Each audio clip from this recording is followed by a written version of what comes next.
Hello, everyone. This is Yuko. In this channel, I will share information in English about events happening in China that may not be covered by other countries' media. I gather information from various sources, so I'd appreciate your comments on the video content.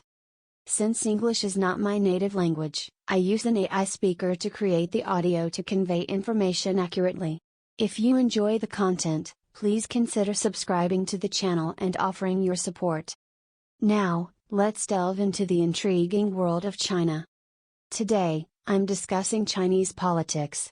Political statements in China can literally be life-threatening. For instance, a while back, someone marked Xi Jinping's poster, facing significant pressure along with their family. Expressing negative opinions about the Communist Party or providing information against them is an extremely dangerous act. Nevertheless, there are individuals deliberately engaging in such activities. This is one of the fascinating aspects of China.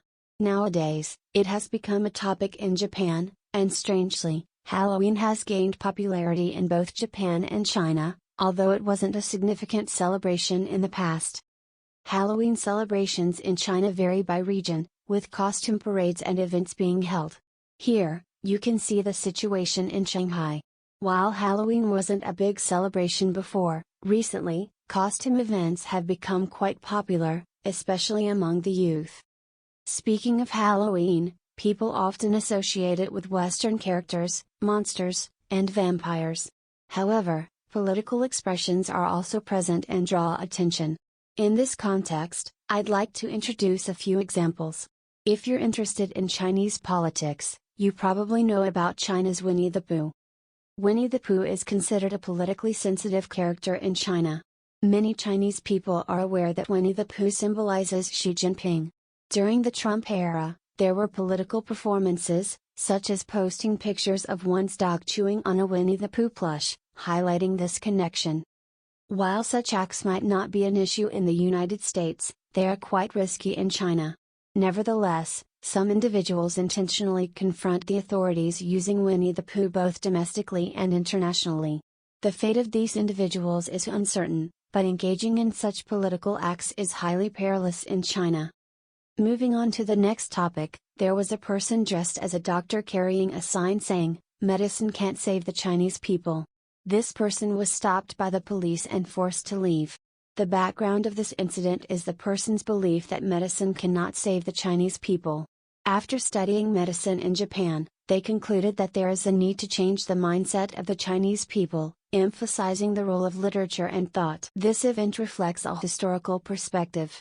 During the chaotic period after the fall of the dynasty, Chinese intellectuals questioned why Japan, despite winning the Russo-Japanese War and avoiding colonial rule, was more advanced than China, which fell under the control of Western powers. The conclusion was that changing people's mindset is crucial, and literature plays an important role. Returning to the present, the person dressed as a doctor suggests that the root of China's current issues lies in people's mindset. According to them, unless this changes, the essence of China won't change. Authorities in China still arrest individuals expressing such opinions.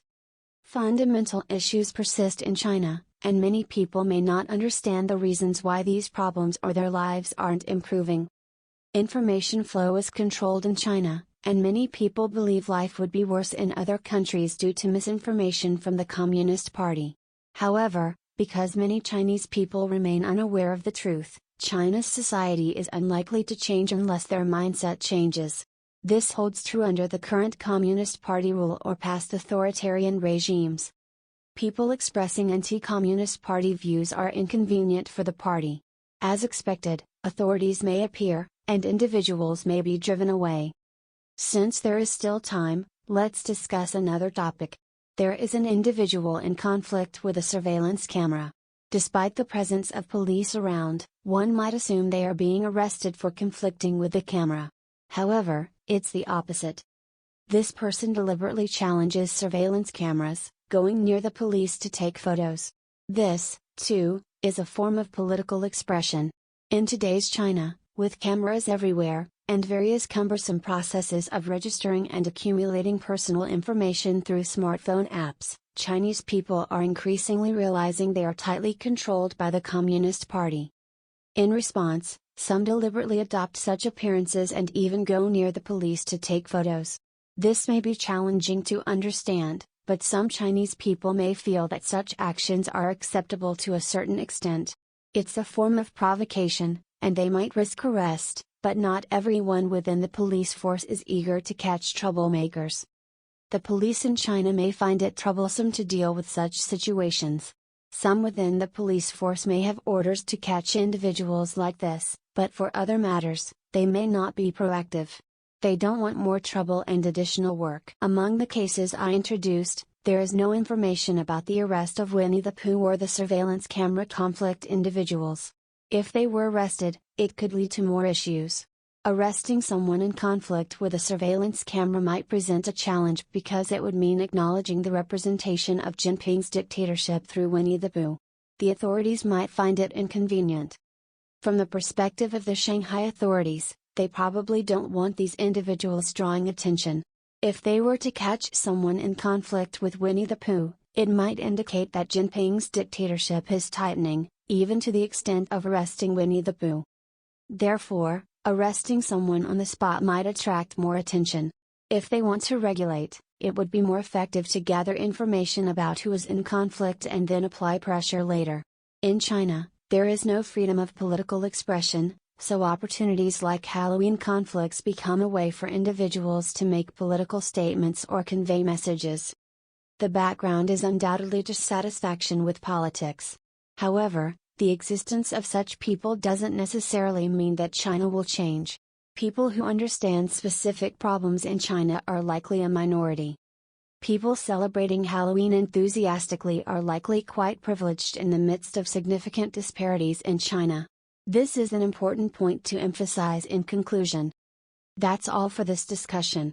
Until next time.